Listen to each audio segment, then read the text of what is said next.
जोगेश्वरी बहुउद्देशीय सेवाभावी संस्थेच्या संचालिका कविताताई गवळी यांच्या संकल्पनेतून आज पुन्हा एकदा चांदवड तालुक्यातील गरजू महिलांसाठी मोफत शिलाई मशीनचे वाटप करण्यात आले। चांदवड येथील जोगेश्वरी बहुउद्देशीय संस्थेच्या वतीने विविध योजनांच्या मार्फत गरजवंत महिलांना शिलाई मशीन, घरगुती घरघंटी मशीन, वॉशिंग मशीन, फ्रीज, कपाट, शेतीसाठी लागणारे कुट्टी मशीन अत्यल्प दरात उपलब्ध करून दिले जातात। पण सामाजिक बांधिलकी जपत गरजू महिलांना आपल्या प्रपंच हातभार लागावा म्हणून शिलाई मशीनचे वाटप करण्यात आले, जेणेकरून ते आपल्या उदरनिर्वाहासाठी टेलरिंग दुकान टाकून या शिलाई मशीनचा वापर करतील। तसेच भविष्यात विविध उपक्रम राबवण्यात येतील अशी ग्वाही संस्थेच्या वतीने देण्यात आली।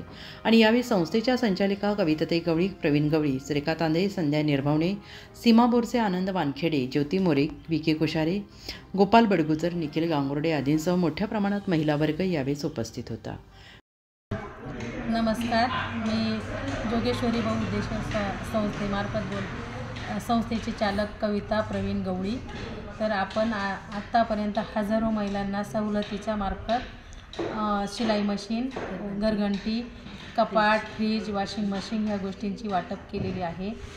तर आपण गरीब होतकरू 3 महिलांना जोगेश्वरी बहुउद्देशीय संस्थेतर्फे 3 शिलाई मशीन मोफत वाटप करण्यात आली आहे। भविष्यात आम्ही असेच उपक्रम राबवत राहू। तर ज्यांना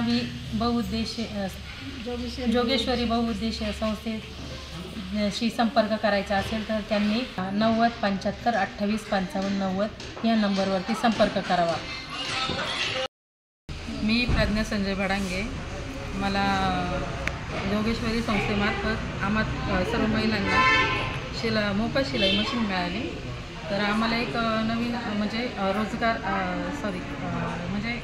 रोजगार करण्याची सुवर्ण संधी मिळाली आणि त्याच्यामार्फत आम्ही जोगेश्वरी संस्थेचे खूप खूप आभारी आहोत। माझे नाव स्वाती गांगुर्डे। मला जोगेश्वरी संस्थेकडून आज व्हाईट मशीन देण्यात येत आहे। तर या संस्थेचे खूप आभार मानते। या संस्थेमुळे आज आम्हाला खूप संसाराला हातभार लागलेला आहे। या संस्थेकडून भांडे, कपाट, फ्रीज, कॉट, गिरणी या अशा अनेक वस्तू आम्हाला देण्यात येत आहेत। तर या संस्थेचे मनापासून मी धन्यवाद करते।